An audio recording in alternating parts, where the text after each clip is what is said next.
Alors, je viens de finir la lecture de François Villon, Les Testaments, Poésie diverse, Ballades en jargon. Ce poète du XVIe siècle, certainement le plus connu de la fin du Moyen Âge, va nous emporter dans le Paris de cette époque.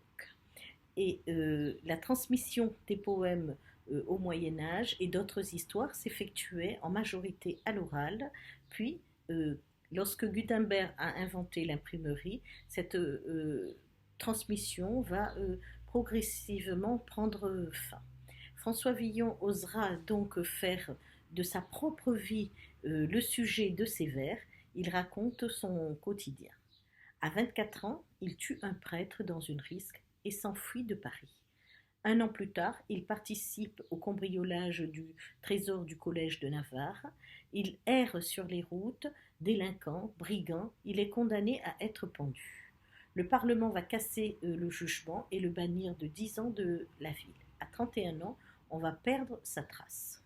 Son œuvre n'est pas d'accès facile. La langue n'est pas toujours accessible non plus.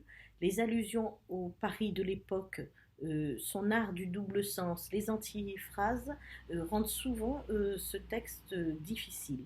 Donc on lit, on revient souvent sur la lecture. Mais les Lés et les Testaments présentent quand même un grand intérêt parce que la tonalité dramatique euh, nous mène, nous prend aux tripes, et tantôt on a une tonalité comique qui nous fait sourire, mais toujours un sourire hésitant entre l'ironie et la parodie. Les éloges des legs scatologiques, des noms inconnus, une écriture qui brouille toujours les pistes, et c'est ça qui le rend savoureux à mes yeux. Je vais vous faire la lecture de la page 199, balade pour laquelle Villon demande pardon à chacun. Aux chartreux et aux célestins, aux mendiants et aux dévotes, aux flâneurs et aux élégants, aux serviteurs et aux filles légères qui portent jaquettes et cottes moulantes, aux bêtas qui se meurent d'amour et chaussent sans se plaindre des bottes fauves, je demande pardon à tous. Aux filles qui montrent leur sang pour avoir plus de clients, aux voleurs, aux fauteurs de troubles, aux bateleurs qui montrent des guenons, aux fous et aux folles, aux sots et aux sottes, qui passent, 6 par 6, en se moquant avec leurs vessies et leurs marottes, je demande pardon à tous. Sauf à ces traîtres chiens matins qui m'ont fait ronger de dures croûtes si longtemps, soir et matin. Aujourd'hui, je les crains moins que 3 crottes. Je ferais volontiers pour eux paix et rot, mais ne plus, car je suis assis. Bref, pour éviter les querelles, je demande pardon à tous.